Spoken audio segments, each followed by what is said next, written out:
Today we are going to discuss about Bhagavad Gita 10.4.5, 4 and 5. So part 2.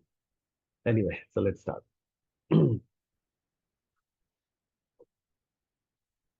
Jaya Radha Madhava Kunya Bihari Jaya Radha Madhava Kunya Bihari Jaya Gopijana Vallabha Girivardhari जय गोपीजन वल्लभ गिरिवरधारी यशोदनंदन व्रज जन रंजन यशोदनंदन व्रज जन जन जमुना तीरा वनचारी जमुना तीरा वनचारी जय राधा माधव कुंज विहारी जय राधा माधव कुंज विहारी हरे Krishna Krishna Krishna Hare Hare Hare Ram Ram Ram Hare Hare Hare Krishna Krishna Krishna Hare Hare Hare Ram Ram Ram Hare Hare Hare Krishna Krishna Krishna Hare Hare Hare Ram Ram Ram Hare Hare Hare Krishna Krishna Krishna Hare Hare Hare Ram Ram Ram Hare Hare Hare Krishna Krishna Krishna Hare Hare Hare Ram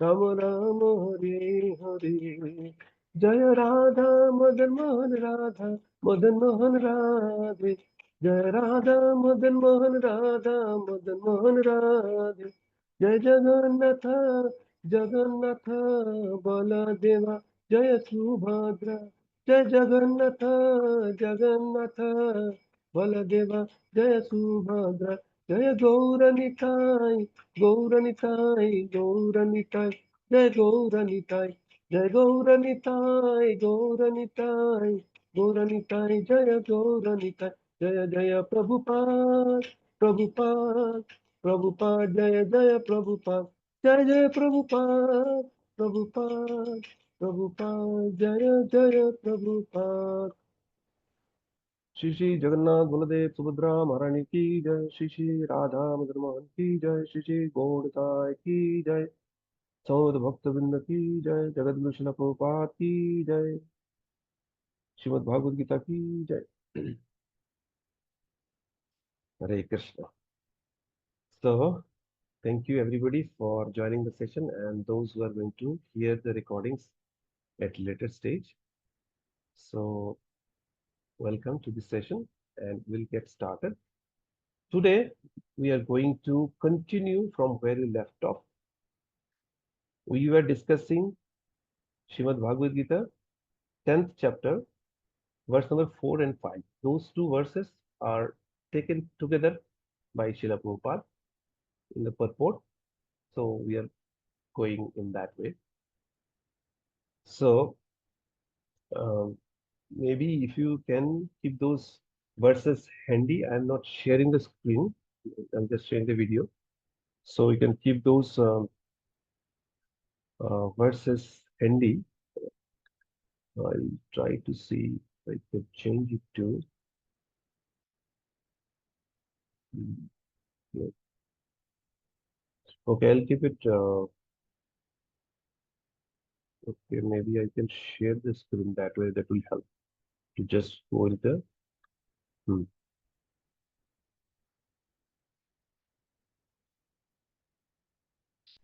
just a second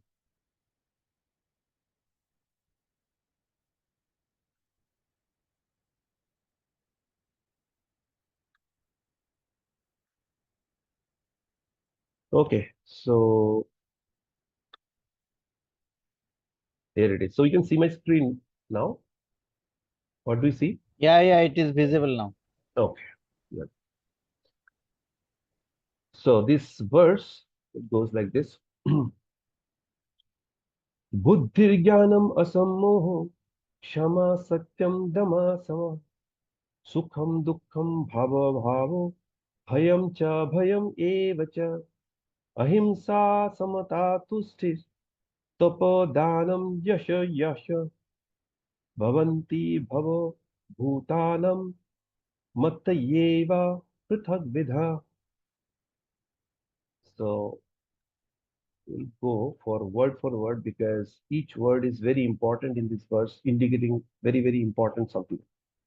So buddhi, that is intelligence, jnanam, knowledge, asammoha, freedom from doubt, shama, forgiveness, satyam, truthfulness, dhamma, control of the senses, sama, control of the mind, sukham, happiness, dukkham, distress, bhava, birth, abhava, death, bhayam, fear, cha also, abhayam, fearlessness, eva also, cha and ahimsa, non-violence, samata, equilibrium, tusti, satisfaction, tapa, penance, danam, charity, yasha, fame, ayasha, infamy, bhavanti, come about, bhava, natures, bhutanam, of living entities, matta, from me, eva, certainly, pritak vida, variously arranged. So, Priyanka Mataji, would you like to read the translation? Sure, Prabhuji. Translation by Srila Prabhupada. Srila Prabhupada ki Jai. Jai. Intelligence, knowledge, freedom from doubt and delusion, forgiveness, truthfulness, control of the senses, control of the mind, happiness and distress, birth, death, fear, fearlessness, non-violence, equanimity, satisfaction, austerity, charity, fame and infamy. All these various qualities of living beings are created by me alone. So, I'll go to the discussion level later on, but we'll go directly to the part where we left off last time. So, from here, actually, Bhava, birth, so that's what. So, Malaprabhu, would you like to read this paragraph if you want? This paragraph starting from Bhava, birth. Okay. Bhava, birth should be understood to refer to the body. As far as soul is concerned, there is neither birth nor death, that we have discussed in the beginning of Bhagavad Gita. Birth and death apply to one's embodiment in the material world. Fear is due to worrying about the future. A person in Krishna consciousness has no fear because by his activity he is sure to go back to the spiritual sky, back home, back to Godhead. Therefore, his future is very bright. Others, however, do not know what their future holds. They have no knowledge of what the next life holds. So they are therefore in constant anxiety. If we want to get free from anxiety, then the best course is to understand Krishna and be situated always in Krishna consciousness. In that way, we will be free from all fear. In the Srimad Bhagavatam, that is 11.2.37, it is stated that uh, Bhayam Ditya Viniveshitas. Yeah, Vidyavi, Niveshitas Sat. that is a fear is caused by absorption in the illusory energy. But those who are free from illusion energy, those who are confident that they are not the material body, that they are spiritual part of the supreme personality of Godhead, and who are therefore engaged in the transcendental service of supreme Godhead, have nothing to fear. Their future is very bright. This fear is a condition of person who are not in Krishna consciousness. Abhyam, fearlessness is possible only for one in Krishna consciousness. Hare Krishna. Hare Krishna. So, thank you. So we'll go back and we'll go to beginning of the 10th chapter and just come to mm, this verse with some context. Okay. So before that, we'll just do Bangalachal. Om Gyanam Timirandasya Gyananjana Shalakaya Chakshurunmilitam Jaina Tasmai Shri Gurave Namaha Shri Chaitanya Manobhishtam Sthapitam Yena Bhutale Swayam Rupa Kadamayyam Dadati Sopadantikam Vandeham Shri Guru Shri Utapadakamalam Shri Gurun Vaishnavanscha Shri Rupam Sagrajatam Sahagana Raghunatanitam Tam Sajivam Savdaitam Savdhutam Parijana Sahitam Krishna Chaitanya Devam Shri Radha Krishna Padan Sahagana Lalita Shri Vichakanitam He Krishna Karuna Sindhu Deenabandhu Jagatpate Gopesh गोपिकाकन्त राधकन्त नमोऽस्तुते तप्त कंचन गौरंगी राधे वृंदावनेश्वरी वृषभानुसुते देवी प्रणमामि हरिप्रिये पञ्चाकल्पतरुभ्यश्च कृपा सिन्धुभ्यैव च पतितानां पावनेभ्यो वैष्णवेभ्यो नमो नमः जय श्री कृष्ण चैतन्य प्रभु नित्यानंद श्री अद्वैता गदाधर शिवासादि गौर भक्त वृंद हरे कृष्ण कृष्ण कृष्ण हरे हरे हरे राम राम राम हरे हरे नमो ओम विष्णुपादाय कृष्ण पृष्ठाय भूतले श्रीमते भक्ति वेदांत स्वामी निति नमिने नमस्ते सारस्वती देवे गौरवाणी प्रचारिणे निर्विशेष शून्यवादी पाश्चात्य देशतारिणे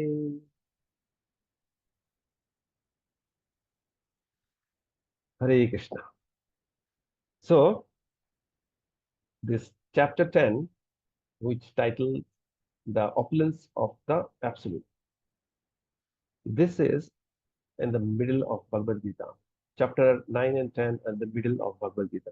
And they're like, you can say, cream of the sandwich, the middle, and the most confidential knowledge.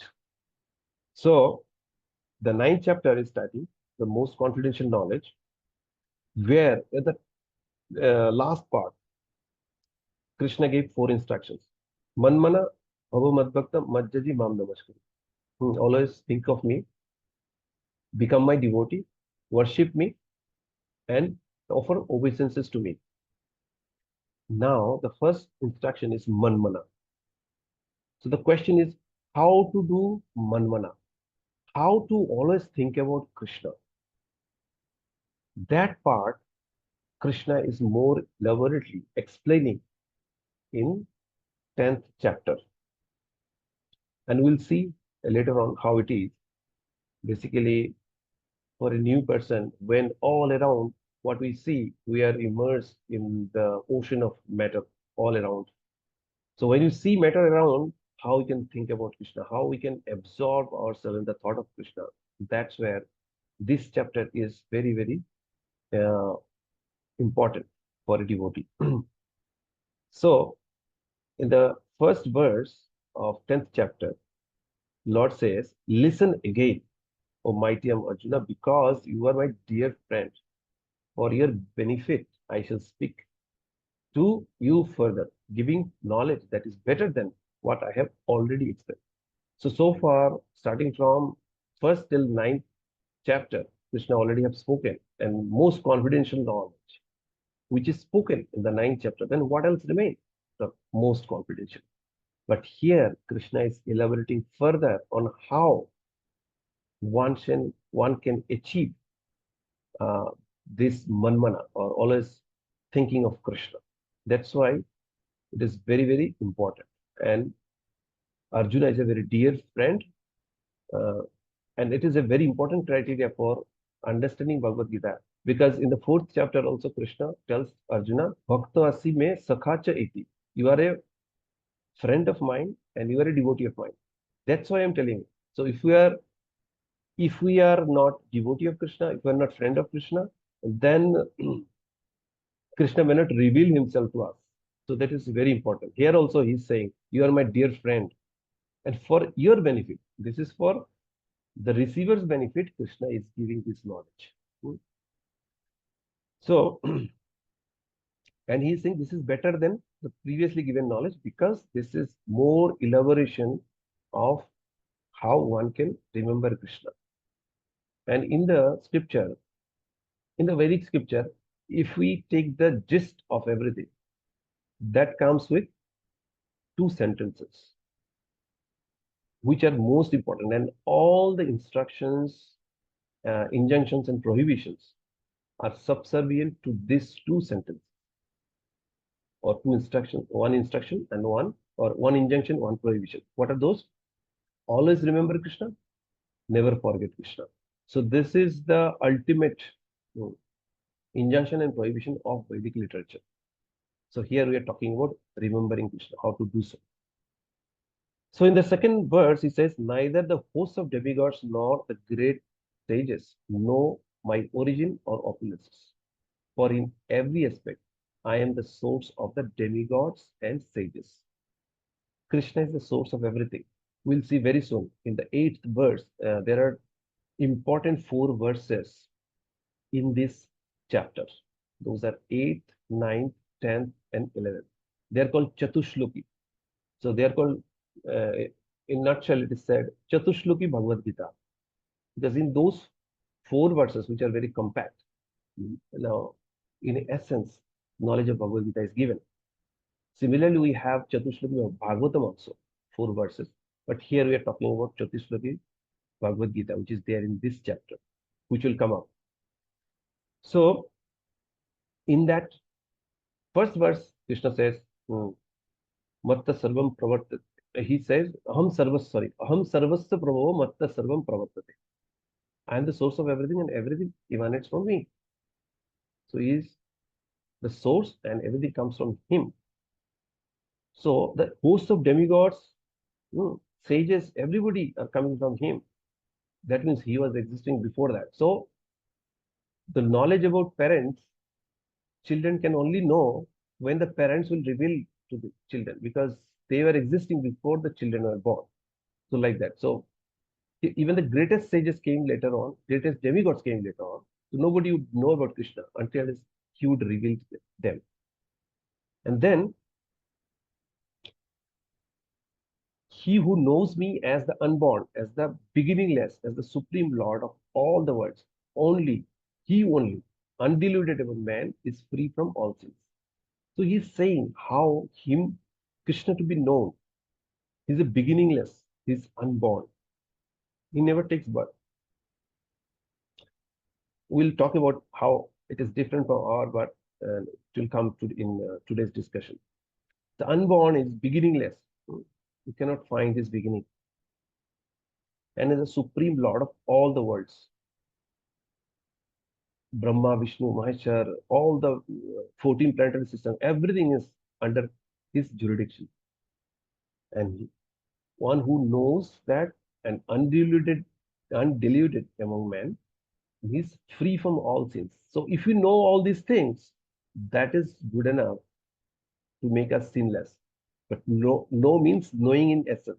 It's not like just we read this sentence and we are sinless. No, we need to know in essence. We need to have strong faith, belief, and practically through the process of devotional service, we should know that. Then we will become sinless. Then comes this verse. Here, Krishna is giving some of the pairs and some are independent qualities. All these qualities are coming from him. So interestingly, positive qualities we understand, but there are some negative qualities which are coming from him. For example, we have uh, freedom from doubt and delusion. They're opposite, but both are coming from Krishna. It's just like light is coming from Krishna, then darkness is also coming from. Like that, opposite. Happiness, distress, but death, fearlessness, like that. Fame, infamy. So these are pairs of opposite qualities. And then there are other qualities. So all are coming from him. He is the source of everything. So when somebody is source of everything, then obviously everything will come from him, good or bad. So it is said all the good things come from the front of Krishna, and all the bad qualities come from the back of Krishna. Hmm. That's why, it's we always see from the front to Lord, but every part of Lord is auspicious. Hmm. But it is mentioned in the scripture, so I mentioned it here. And that's why it is also, we don't show our back to Lord, right? Some people, just to take selfie, they knowingly or unknowingly show back to Lord, right? And also, while sitting in the temple, even if we are hearing lectures, if the deity cartoon is open, should not put our back towards Lord. We should be careful. So anyway, now we'll go to the words. We have seen some of the qualities we discussed yesterday, in the last 2 weeks back, we discussed. Now we come to today's discussion. So bhava, this one word bhava, that is birth, should be understood to refer to the body. So we know Krishna is Aja. He never takes birth. And we say we take birth. So who are we? So we are soul. So if we are soul, what Krishna talks about soul? Krishna talks about soul that there was never a time, he's telling to Arjuna, there was never a time when I, you, and all the kings around, they didn't exist. And there never will be a time when all of us will cease to exist. Means individuality of everybody will be retained forever. And it was there ever. So soul is there, ever existing. Then why do we say that we die? Because there is a combination of soul and body. When that gets separated, then we say death. That means when you talk about birth and death, it totally belongs to the body, not the soul. So this separation of body from the soul is called death, and when the soul enters into the body, it is called birth. So this is the way, though soul enters into the body within the womb, the body gets delivered another, let's say, 7 months later or so. But basically, the visibility in front of the eyes is when you know, when the child comes out of the womb of the mother. So from that perspective, we say birth. But the actual journey starts even earlier. Now, uh, this birth it is said in Bhagavad Gita, Najayate liyate va kadachana, nayam bhutva bhavitava na bhuyyo, ajo nitam shashchadayam purana, na hannate hannamane sharire. When the sharir, or the body, is destroyed, the soul is not destroyed. Na hannate hannamane sharire. Ajo nitam. Ajo, this soul is, mm, there is no birth for the soul. Nitam, it is eternal. So similarly, as Krishna is eternal, we are also eternal. But in case of us, the birth is that we take the body. So that is the case. So as far as the soul is concerned, there is neither birth nor death, that we have discussed in the beginning of Bhagavad Gita.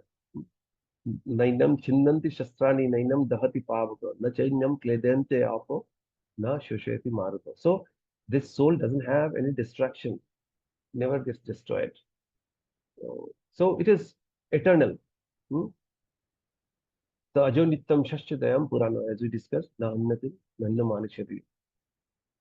So soul is eternal.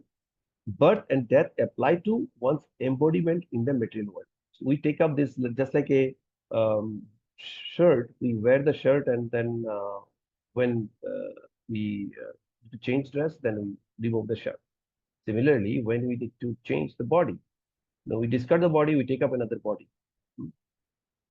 Yojijnani Sharirani, there's a verse out there. That way, there is a change of covering, and when the change of covering happens in a drastic way, in a minute way, it actually always happens. Always some cells are falling apart from our body, and uh, new cells are growing. But when that is mentioned in the 13th verse in the second chapter, hmm? But when the overall change of body happens, then it is death. And just to tell one more thing, this birth and death, it is mentioned in Srimad Bhagavatam, should be discussed in detail. It's not to induce fear in the mind of people, but to tell people about the reality. What is the reality? What we see and what actually happens is not the same. Anyway, one may have a lot of bad experience and understanding about death, but same may not be true for birth. So just to tell something little bit about birth, how birth happens. It is mentioned, Prabhupada also tells that about birth and death, it should be discussed with people.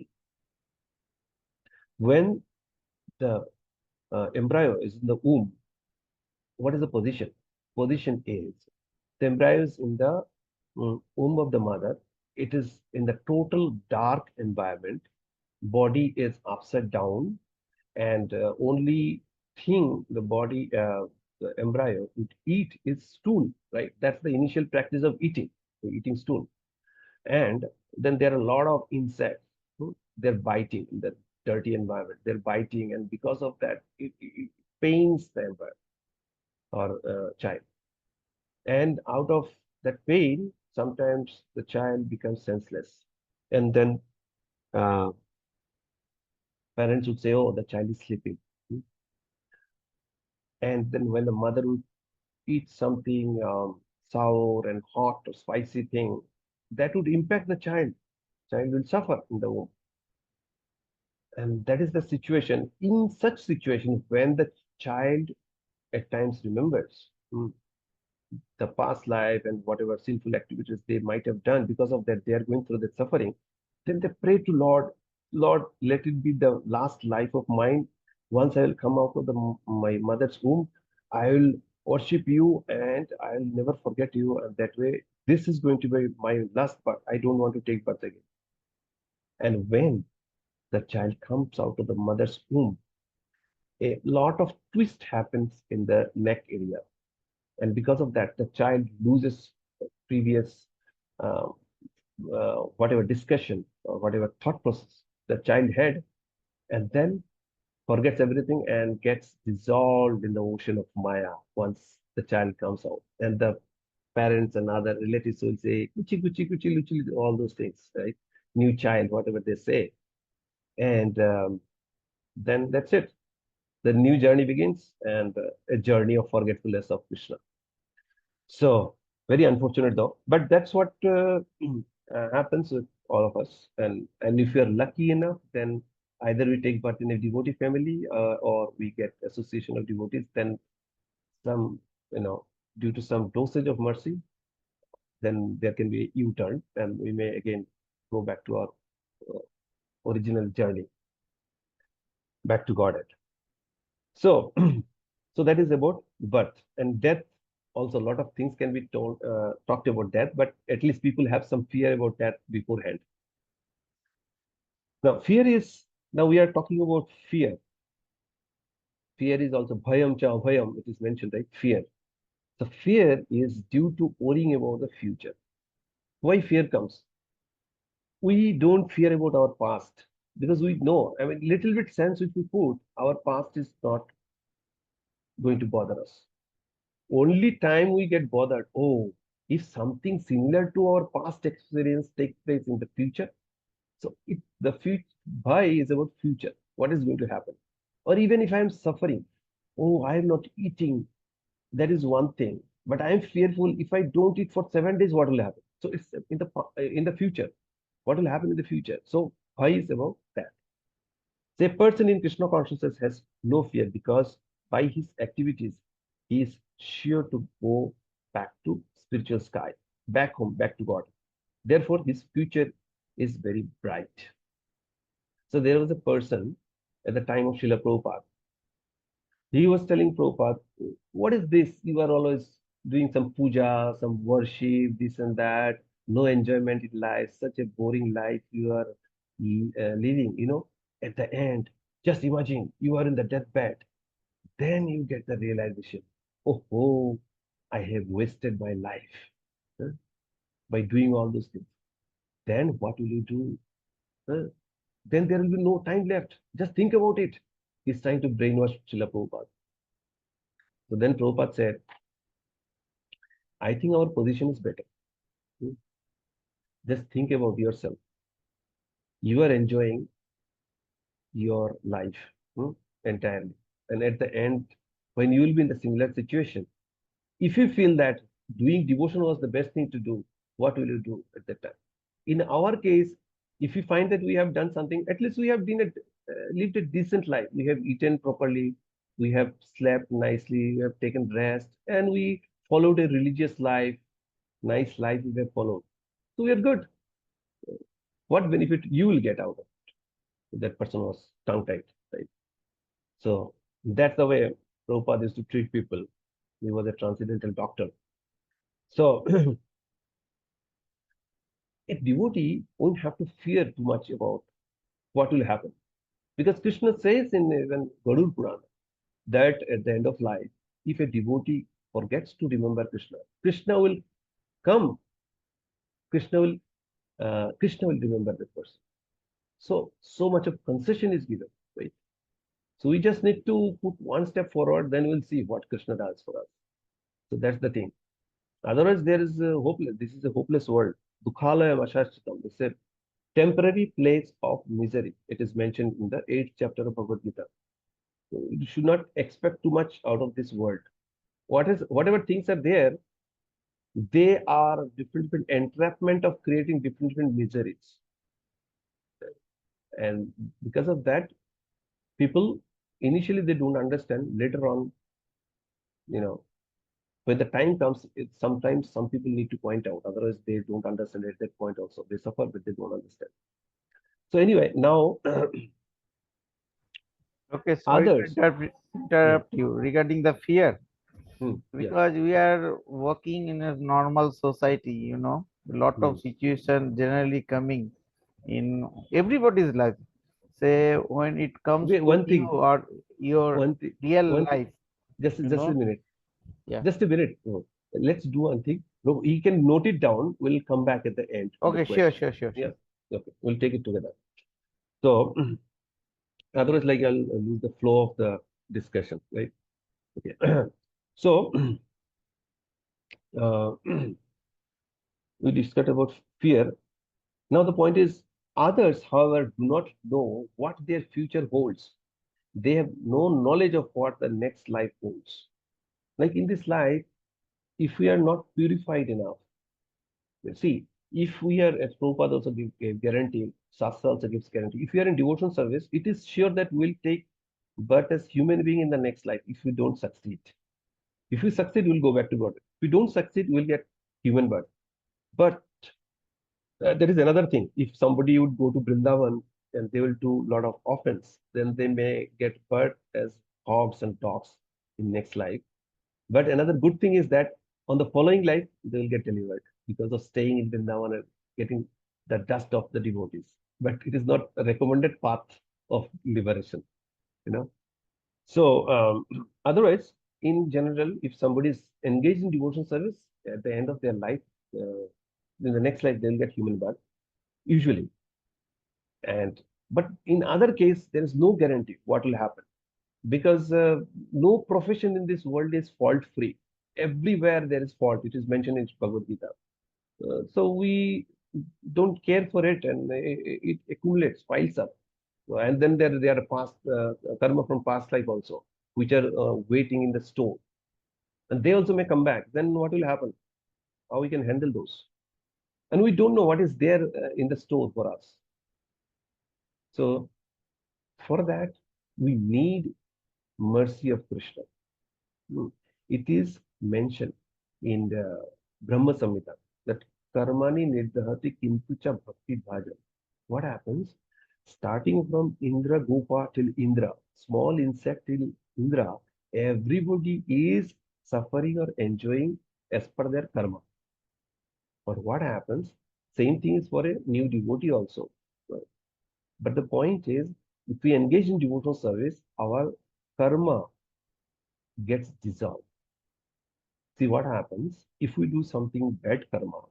Because of that, we'll have to take birth again. And if we do some good karma, we'll have to enjoy for as a result of that good karma. And for that also, we'll have to take birth again. So whether we do good karma or whether we do bad karma, for both or either of those, we'll have to take birth again. So when we'll take birth again, so due to good karma, we took birth again and we are enjoying. So while we are enjoying, we may end up with some bad karma. So again, some bad karma accrue, then again we may get birth and we suffer. So it's endless cycle. So until unless we dissolve our karma through the process of bhakti, we cannot stop this cycle of birth and death. So bhava abhava, you know, with birth and death, this cycle will not stop. And because of that, fear and anxiety will be there. In this material world, it is very difficult to become fearless if we are not Krishna conscious. So it is mentioned, others, however, do not know uh, what their future holds. They have no knowledge of what the next life holds. One may be, um, doing torture to others. Like one, it is said that if somebody is slaughtering, like a Prachina Barhisha, one king was there. Narad Muni told him that you are killing so many animals for the fire sacrifice. What will you do? You know what will happen? These animals will take revenge on you for killing them like this. So just like that. It is said like Mamsa. It is said Mamsa. Uh, it is said Vedas are very, very intelligent. I mean, Vedic literature is very, very intelligently composed. And not only composed, it is coming from Supreme Lord. So it is said the mamsa means meat eating. Say, let's say one would like to eat a goat. Hmm. What's the process for eating a goat? First of all, it is said don't eat cows. Beef eating is totally forbidden. First thing. Second thing, now somebody is addicted to eating meat. You say, okay, some concession is given to you. You can eat goat. Okay, then what? What's the rule? The rule is you will have to take this goat to the forest to Mother Kali, Goddess Kali, hmm, and you'll have to sacrifice the goat in only one day in a month, in the new moon day or new moon night, Amavasya. Hmm, and you have to sacrifice the goat, and in the ears you'll have to tell what? Mamsa. Mamsa means in this life, I am not able to control my tongue, that's why I'm killing you. Similarly, in the next life, you have the authority to kill me and eat me. So with that contract, I'm killing you. So is it a good contract? So anybody will understand I'm sacrificing my prestigious human life for the sake of my uncontrolled tongue. So therefore, it is a very, very raw deal. So any intelligent person will quickly would like to come out of it. Hmm. So that's the way Vedic literature, in a very tactful way, encourages at the same time there is a big discouragement involved in that. So that's the way. um, we don't know what holds in our next life if we uh, freely do our activities. Because everything, there is a price tag behind everything.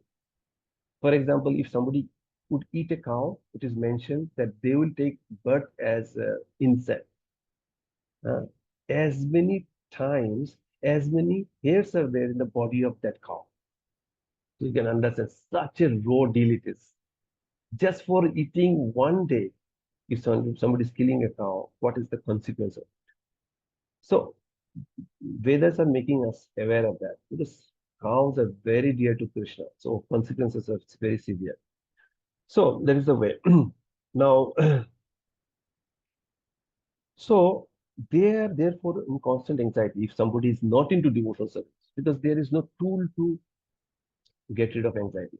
See, we have a lot of support around us. Like we have family members, we have friends, we have colleagues, we have neighbors, relatives. But the point is, these are all supports. These are not shelters. Shelter is Krishna. For example, Draupadi had supports. She had 5 husbands, and then other elderly Kurus and all were supports. But in the time, nothing worked. Only Krishna could help. So at the time of death also, the support may not be much useful. Maybe a little bit consolation and all, but ultimately Krishna is the shelter, like that. So if we want to get free from anxiety, then the best course is to understand Krishna and be situated always in Krishna consciousness. That's the remedy. That's the recipe of become anxiety free, to become Krishna conscious always. And we can experiment that. We are in a, let's say, very anxious time. We have come from office and on the way, let's say there is a ISKCON temple. We don't go there, let's say, regularly. And we just go inside and there is a kirtan going on and we participate in that. Half an hour we stay. We'll feel refreshed. We feel like definitely it works. We feel like we are feeling relieved because for that time we were in association of devotee and we are practicing knowingly or unknowingly devotional service. And that is elevating us, elevating our consciousness.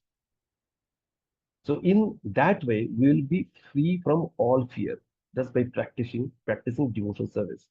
So in Srimad Bhagavatam 11 to 37, it is stated, Bhayam Titiya Aviniveshitasya. It comes Vipariya Smriti. Means Prathama is Krishna and Ditya is the rest.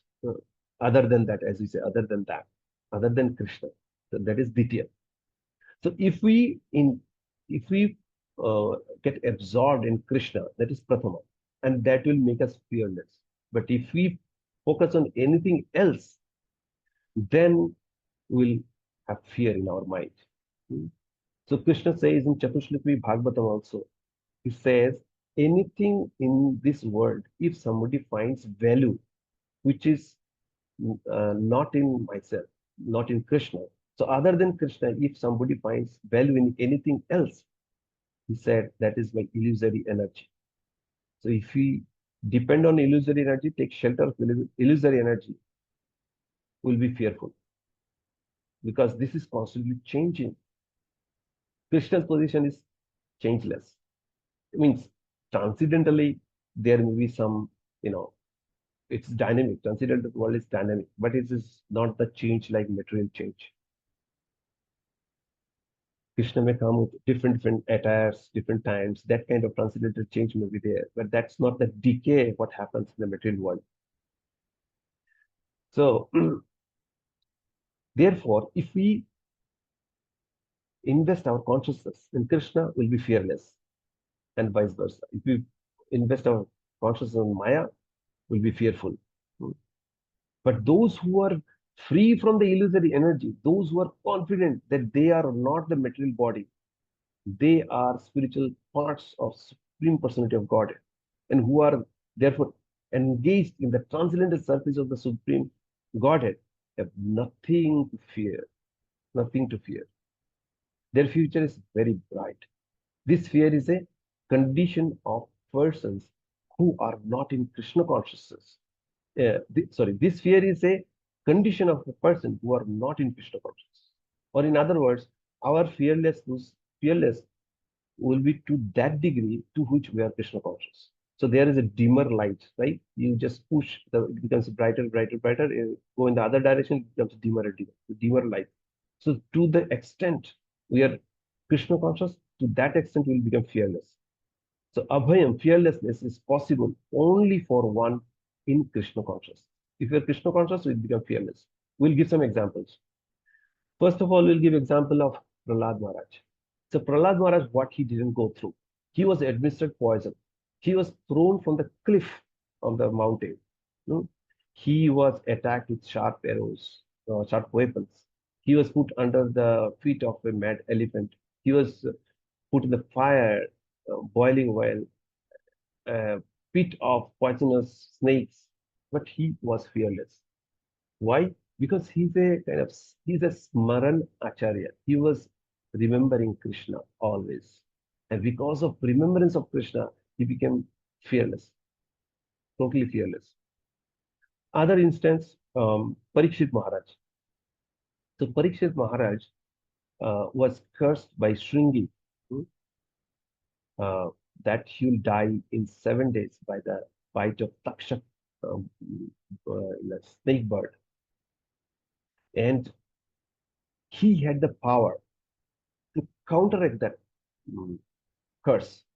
Means he could have nullified that curse. He had that much power, but still he accepted that. And for 7 days, he heard Srimad Bhagavatam from Sukdev Goswami, the elevated son of Vyasdev. And after hearing for 7 days, what he says, I have no fear. Let the bird or whatever the creature is, let him come, bird me. I don't have any fear. So he went up to that stage in 7 days. Hmm. So that kind of fearlessness comes once by surrendering to Krishna. Another example is Jada Bharat. The Jada Bharat was fought by the dacoits. So they wanted to sacrifice a man um, in the in front of demigoddess Kali, but that person fled. So they wanted a replacement. So they were searching, and they found Jada Bharat. So they took him, and they were about to sacrifice him, and they had put him in front of Kali, and they were about to cut his throat. And he was fearless. He was surrendered to Krishna. And all of a sudden, what happened? So there we get reference the relationship between Kali and Krishna in that story. So, like other demigods, Kali is she is also a Vaishnavi. She is also eternal servant of Krishna. So, to execute the instruction of Krishna, she, along with her assistants, they came out, and they cut the throat of that person, and then all the they were playing catch with the heads of all the dacoits, and the Jadavarat was released. That way, uh, Kali showed so much of mercy to Jadavarat just because he was a devotee of Krishna. Hmm. And he was fearless, even though he was about to be killed, but he was fearless. So there are many such instances. It's a matter of absorption. To what extent we absorb ourselves.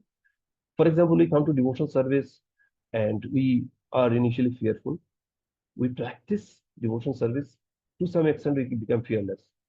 But it's up to what extent we can practice. To that extent, we can become fearless. That's the point. Hmm. So this is Abhayam. And next, we are going for Ahimsa. So Ahimsa, as we know, is non-violence. Hmm. Means that one should not do anything which will put others into misery or confusion. So what happens in this material world? We go for tit for tat. Oh, you gave me 2 punches, I'll give you 4 punches. Okay, tit for tat. So that's the way it goes. And but actually, that's not the way the devotees should live in this world. They should go on the path of non-violence. That one should not do anything which will put others into misery or confusion. Sometimes we may use some words which may pierce others' heart, agitate others, make others anxious. And we feel like if we are not doing that, maybe we are not supporting ourselves to guard ourselves. Yes, I need to tell something like that.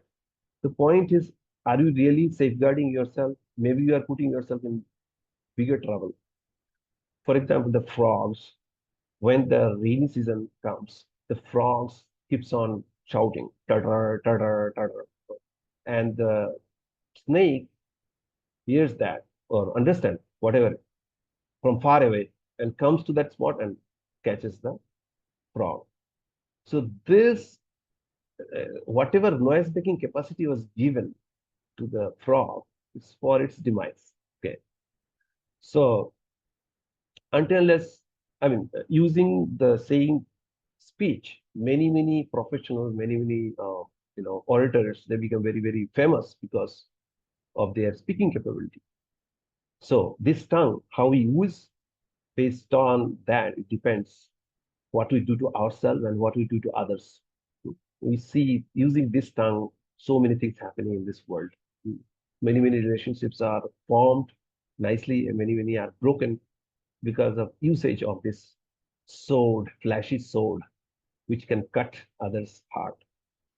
So, um, non-violence is on the other side. Non-violence is not to confuse others, not to give misery to others.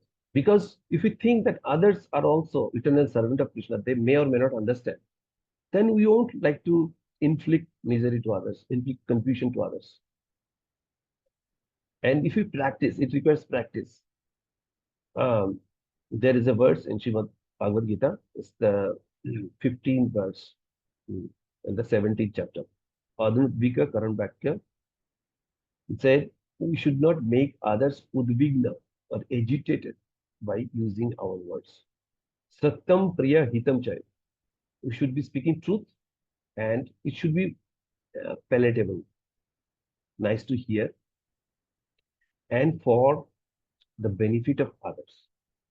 So if we do our talkings in that way, then it will be very uh, good for us and for others uh, from relationship point of view and from elevation point of view. From different perspective, it is good. And definitely it is non-violence. So by it should be when you talk about spirit and matter, the focus should be on the spirit. How spiritually elevating my conversation is for the next person, whether this is spiritually elevating that person in the long run, or is this in that direction? If that is in that direction, then this is ahimsa. If not, if we are giving some material pleasure to somebody or materially we are trying to give some benefit to others, this is not ahimsa. Maybe it is ahimsa because maybe we are helping that person to forget Krishna. So that is not desirable. So ahimsa is having very subtler meanings. Hmm. We'll see more. So material activities that are promised by so many politicians, sociologists, philanthropists, etc., do not produce very good results because the politicians and philosophies have no transcendental vision. They do not know what is actually beneficial for human society. Sometimes the authority may be, you know, my government should make a lot of money. My government should make a lot of profit. Whether others are exploited or not, they don't care. Like that. There may be different ulterior motives of different people. I should have a lot of power. Whether others are getting exploited or not, they don't care. Uh, so many exterior motives where Krishna is not in the center. We see that is going on. And the point is, from material perspective, when we try to benefit somebody, it is just like rescuing the shirt of a drowning person. So let's say I have a team and I tell my team member, you are a good swimmer. There is a person who is drowning. Can you just swim quickly to that person and save that person? And that person goes swimming quickly and comes back after some time. What happened? See, I rescued the shirt of that person. What happened to that person? He drowned. At least I rescued something, right? So that's the point. When we try to materially benefit somebody, we are just rescuing the shirt. The actual person is gone. So that is as per the purport written in second chapter of Bhagavad Gita, so by Prabhupada. So material benefit, it has its own position, its own benefit in a temporary way, but actual benefit is spiritual benefit. If we don't do that benefit to a person despite having that capacity, then that is called himsa. That is himsa. We should try to do spiritual benefit to others with all our capacity. Then this is ahimsa. So um, ahimsa means that people should be trained in such a way that they are full that such a way that the full utilization of human body can be achieved. So this human body, it has some purpose. What is the purpose? That you should utilize this human body in such a way that so that you can go back to Godhead at the end of this life. If that end is not met, then it's a wastage of human birth. Now one may say, I mean, there is a higher explanation to that also. If somebody would become so elevated that they take hundreds of births, they don't care. As long as they're serving Krishna, then that is even very highly elevated position. Mama janmani janmani chare bhavatad bhaktir ahituki toi. So that is fine. That is very elevated position. But otherwise, if we cannot get delivered after this human birth, then that's not success. But yes, if we honestly try, then Krishna will take care of it. For how? Krishna mentions in sixth chapter of Bhagavad Gita that at the end of our life, either we'll take birth in a merchant's house or in a devotee's house, and that way we'll continue our journey from there. So Neha Neha Vikramanasho Asti Pratyabhaya Na Vidyate So Alpam Api Dharmasa Trayate Mahato Bhaya. So little bit of devotional service. The results of devotional service is actually not perishable. Hmm, It's eternal. So little bit of devotional service can save one from great danger. The results are imperishable. Say if somebody is making billions of dollars, but once they leave this body, everything is disassociated. In their next life, they'll have to start from scratch. Whether it's earning money or learning, ABCD, whatever, they'll have to start from scratch. But in case of devotional journey, uh, whatever progress one would make, that will be retained, and they will start from where they left off in their next life. So that's the benefit of it. Hmm. Because it's a matter of soul. It's not a matter of body. So one will start from there. We see actually examples. Uh, for example, somebody, any skill you take, playing mridanga or something very sophisticated. Let's say one would like to become a professor. One would like to professor. What do you expect? Okay, that person usually is, let's say, 24, 25 years old, and they become a good professor. I mean, if they're genius. Sometimes we see somebody's maybe they started early or something, maybe 21 or so, they're good professor. But we have seen people at 11, 12 years old, they are good professors, very child prodigies, and they're very, very great professors.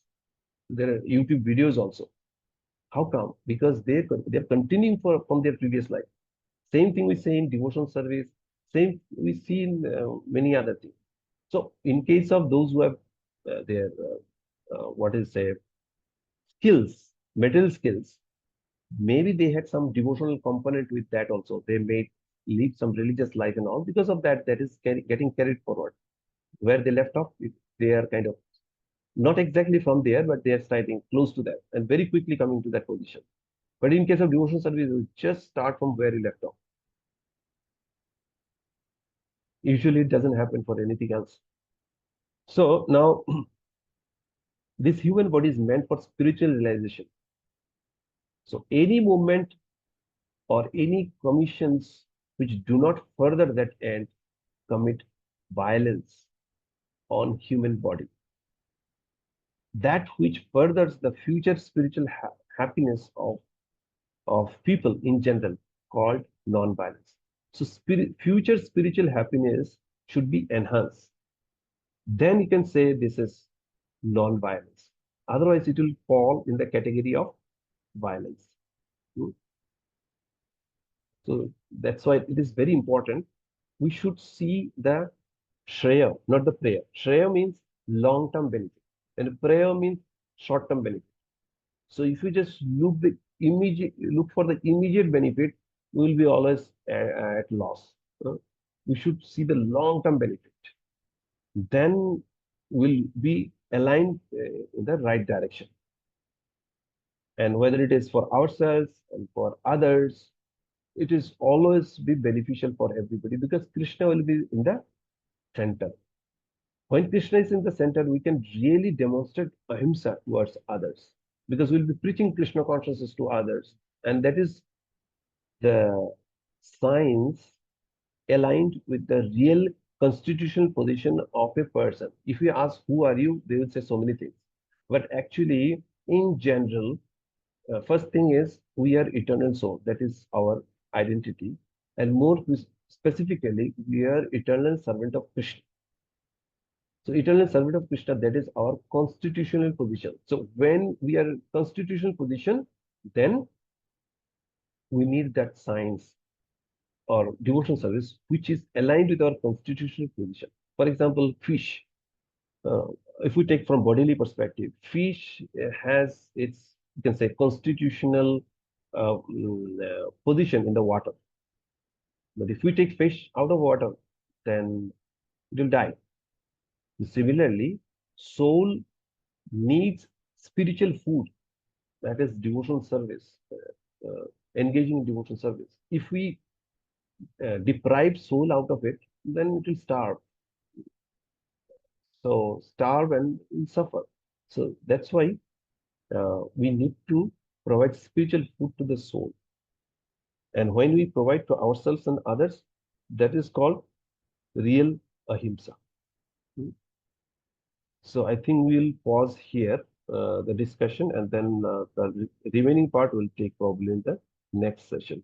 So now, if there is any question, you can take up.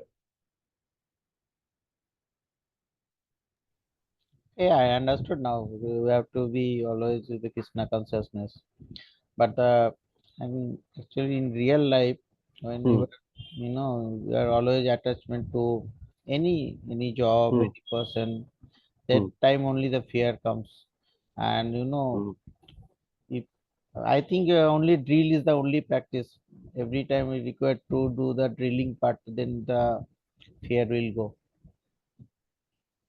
Drilling part in the sense? Means that is the Krishna consciousness. Yeah, Morning time chanting and all. As much as we can do, that it will go. that is correct. Actually in a regulated way. What happens if we just, I mean, if you say, actually, we do a lot of studies, or you say we'll do a lot of japas, then we'll have to quantify that. Until let's quantify, qualify all those things, then it remains little bit vague. For example, as Prabhupada has quantified and qualified. Quantified in the sense we need to do minimum 16 rounds of chanting on the feed. And he said 16 good rounds, not 16 sleeping rounds, right? So 16 good rounds. So this is in terms of chanting, and that is minimum, he said. Now, then you can do more. But if someone says, I'll do a lot of chanting. So how many? Usually I think people do 4 rounds, right? I did 8 or 10. No, you should understand the baseline is 16. And then on top of that, whatever do, that is extra. From Prabhupada's instruction perspective. Now one may say, okay, I'm not doing chanting or I'm doing one or two. That's okay. Starting we do little bit and gradually we don't jump to 16 immediately. Gradually it happens with everybody. But I'm saying over eventually when we go to the standard, I'm talking about that. So this is chanting. Next thing is hearing. Hearing Srimad Bhagavatam, Bhagavad Gita, hearing morning, evening. And I personally experimented that and it works wonderfully. Like, let's say you're working in the office and then obviously 4 days of work, a lot of stress, strain, then you're coming back home. In the car, I'm hearing Srimad Bhagavatam lectures or something. So when you hear either Srimad Bhagavatam lectures or kirtan or maybe narration of Srimad Bhagavatam stories, different ways you can hear. But when you hear that with absorption, let's say you are driving for 1 hour and all, hearing that with total absorption, coming back home, you'll feel fresh. uh, a lot of anxieties will go away. It gets dissolved. I experimented that, and you can do the same in the morning also. Sometimes we feel stress. Oh, from comfort of home, we are going to office for the entire day, stress and strain. So that time also, if you hear, you won't feel that. Your mind will be absorbed in hearing what's going on, and that absorption helps a lot. And people may say, with office, what can I do? So many things. So these two things you can anyway do while going to office, while coming from office. Two things anyway you can do. Then there is a lunchtime. Lunchtime also there is opportunity for absorption. If we cannot, some people may go in the forest and here and there be chanting, or one can hear, one can read. So many things you can do. And then on top of that, there are some other free times and all. And then there are opportunities for discussions. If we have discussions, somebody is preaching to others or somebody discussing. So that way, many opportunities happen in such a way that even though we are working in the office, we'll feel like we are kind of doing devotional service. If not the best way what we can do in the temple, but or at home, but still it is reasonably good. We can distribute prasadam also, but that is very tactful thing. Whom, how, we distribute prasadam because we gain a lot out of it. We get a lot of um, goodwill of others. Others also get benefited. And based on situation, sometimes we distribute books. Not every case in the corporate world, it's not easy. It's very tactful thing whom we are going to distribute. If we have good relationship and all, we just don't take the book to the office room and keep on distributing. We don't do that. But it has to be tactfully done based on our relationship and all, like that. But all these things, all these opportunities are there. All are created by Srila Prabhupada. Devotees are trying to find out different ways of doing the same thing, but given by Prabhupada. But that way, we transcendentalize our life at home, in the office, and anywhere else, and become fearless. Right? Okay, thanks a lot. Okay, you're most welcome. Any other question you have? No, no, negative. Okay. Thank you for asking the question. Nice question. Yes, Mataji, do you have any question? Hare Krishna, Prabhuji. Hare Krishna. Question. Yes, as in you are speaking about the birth of the child, like he forgets that he undergoes a lot of pain in the womb of the mother, and then that after that he prays to the Lord that after I come out of the womb, I will practice devotional service. I will never forget it. But you said in the last that there's some forgetfulness happen. Can you like say that again because I missed that part. Like how the forgetfulness happened. Is it like you were saying about some twist happens, then the child forgets. So that is my question. Yeah, so this remembrance is not for all children. Some are fortunate, they can remember. Okay. And that too also gets lost because when they come out of the womb of mother, this just the when they come out, there's a lot of in the neck, lot of stress and strain are there. Right? Because of that, they forget. Mm. But then Krishna is not merciless. He is very merciful. He gives a lot of opportunities. Books are there, devotee associations are there, prasadam is there, kirtan, everything is there. Whether we'll avail of that opportunity or not, whether we properly utilize our free will or not, and take the advantage of that. That is most important. Remembrance will be given by Krishna. He says, I am the forgetfulness, I am remembrance, all those things he says. He will give opportunities, but whether we catch hold of those opportunities, utilize those opportunities or not, that's up to us. That is our free will. There, Krishna is not going to intervene. We will create opportunities, but if we don't exercise our free will and if we don't desire for that and we go to the opposite direction, then Krishna will not do anymore. Right. Yeah. He will provide options for us to go into Krishna path. Right. I mean, he is constantly actually helping us in each breathing, each chemical reaction that is happening in our body, and our capacity of seeing something, capacity of hearing something, capacity of digesting something, everything, each and everything is happening by mercy of Krishna. So it's a matter of just accepting the fact and saying that you are all in all. I totally surrender to you because of everything you have been doing so far, and we are doing, and you will keep on doing. So there's no word through, or all the words will fall short of expressing the gratitude of whatever you are doing to us. So minimum thing is I can do is I can surrender to you. That's the point. All these things are mentioned in Bhagavad Gita ultimately to bring Arjuna and us also to the point of surrendering to Krishna. After hearing everything, it's very, very natural to understand, oh, is Krishna like that? He's so good. He's so caring. He is so benevolent to us and all. When you understand, he's so friendly to us. All those things, when you understand, then yes, I surrender to you. You should come to that stage. That's the intention of telling the entire Bhagavad Gita to Arjuna and to us. Then comes the other part, Bhagavatam and all. Okay, once you surrender, what else you do and how you do all those things. That's the next conversation. Right? How the surrendered devotees act, how they deal with each other. There are other details like that. Okay. Um, any other question? No, Prabhuji, that was my only question. Thank you very much Okay. for explaining so nicely. Like when you explained, and these things are like there's so much absorption happens when we know the details.